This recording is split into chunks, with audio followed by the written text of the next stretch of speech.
देखो छात्रों, प्रिय अध्यापकों, ज्ञान हिंदी का इस चैनल में आपका स्वागत है। आज हम कहानी लेखन देखेंगे। यह कहानी लेखन उपयोजित लेखन रचना विभाग प्रश्न 5वां आ में जो 3 भाग आते हैं, एक कहानी लेखन, 2 वृत्तांत लेखन और 3 विज्ञापन लेखन। तो इन तीनों में से 2 हमें लिखने होते हैं। तो ये भी चैप्टर बहुत सीधा साधा है, ये 5 अंक के लिए होता है। अब देखो, मैंने पहले वीडियो में एक कहानी दी थी। अब ये दूसरी कहानी मैं आपको दे रहा हूँ। जैसे कि कहानी लेखन 3 प्रकार से लिखी जाती है। परीक्षा में 3 प्रकारों से कहानी का लेखन किया जाए ऐसा भी पूछते हैं।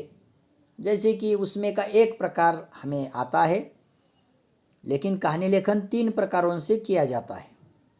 पूछा जाता है एक, जैसे कि मुद्दों के आधार पर, सुवचन के आधार पर और असंबद्ध शब्दों के आधार पर। हमने यहाँ मुद्दों के आधार पर यह कहानी लेखन लिया है।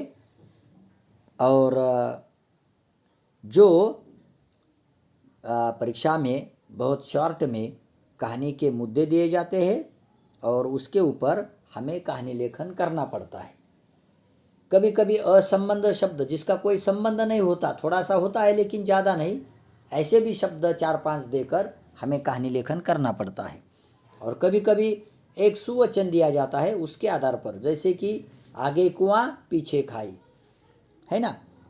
तो यह भी शब्द दिए, ऐसे भी वाक्य दिए जाते हैं और कहानी लेखन कीजिए ऐसा पूछा जाता है। तो यहाँ कहानी लेखन के संबंध में हम 4-5 पंक्तियाँ देखेंगे। जैसे कहानी लेखन करते समय सबसे पहले मुद्दों को भली भांति समझ लेना चाहिए, फिर रोचक ढंग से कहानी लिखने की शुरुआत करनी चाहिए। देखो, पहले मुद्दों को समझ लेना चाहिए और रोचक ढंग से कहानी लिखने की शुरुआत करनी चाहिए। अंत में कहानी का देखो सीख जो होती है वो भी देनी चाहिए और कहानी को शीर्षक भी देना चाहिए। तो शीर्षक और सीख कहानी को हमें देनी है और ये 5 अंक के लिए होता है। अगर शीर्षक हमने नहीं दिया तो 1 अंक हमारा जाएगा, सीख नहीं दी तो 1 अंक भी हमारा जा सकता है। तो इसीलिए कहानी को शीर्षक और सीख जरूरी है। और अच्छी कहानी यानी बीच बीच में क्रमबद्ध कहानी, बीच बीच में मुहावरों का, वाक्यों का, वाक्य विराम चिन्ह का प्रयोग अगर हमने किए तो 2-3 पैराग्राफ किए, विराम चिन्ह मुहावरों का हमने सही तौर पर प्रयोग किया तो हमें 5 में से 5 अंक मिलते हैं। ये बहुत ही स्कोरिंग का चैप्टर है। अब देखो, मैंने यहाँ मुद्दे दिए हैं, हम कहानी को देखेंगे।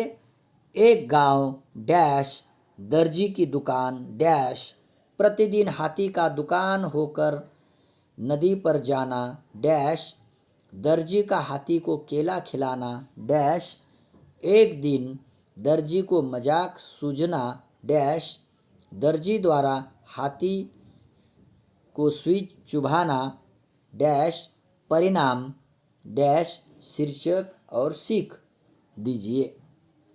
अब देखो, यह मुद्दे हम पहले पढ़ेंगे और क्या उसमें दिया है, किसका जिक्र है, वो सब देखकर यहाँ हम क्या करेंगे, कहानी लेखन के लिए शुरुआत करेंगे। एक दर्जी था, देखो, वह बड़ा दयालु था, सबके साथ प्रेम से रहता था। बाजार में उसकी एक अच्छी दुकान थी, आसपास सब उसके मित्र थे। देखो, हमने यहाँ तक देखो छात्रों, प्रिय अध्यापकों, हम कहानी लेखन देख रहे। तो दर्जी की पैराग्राफ कीजिए। दर्जी की दुकान से कुछ दूर एक नदी बहती थी। एक हाथी रोज दुकान के सामने से नदी पर नहाने जाता था। दुकान के सामने से नदी पर नहाने जाता था। दर्जी ने हाथी को एक दिन केला दिया। हाथी बहुत खुश हुआ। हाथी को केला बहुत पसंद था। अगले दिन दर्जी ने उसे गन्ना दिया। उस दिन से हाथी दर्जी के दुकान के सामने रुकता और खिड़की में से अपनी सुंड बढ़ाता। दर्जी उसे गन्ने और केले देता। काफी समय तक चलता रहा।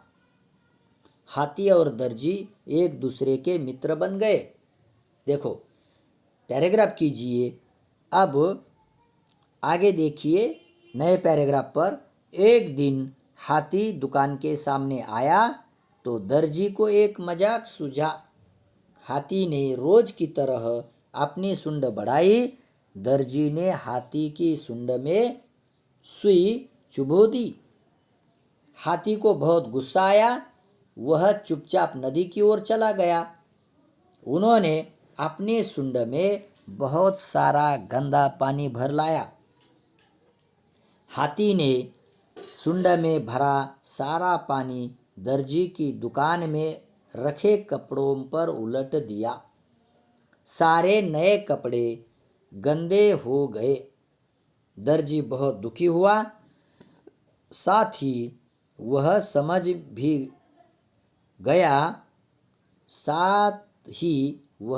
भी गया कि हमें पशुओं को कभी सताना नहीं चाहिए।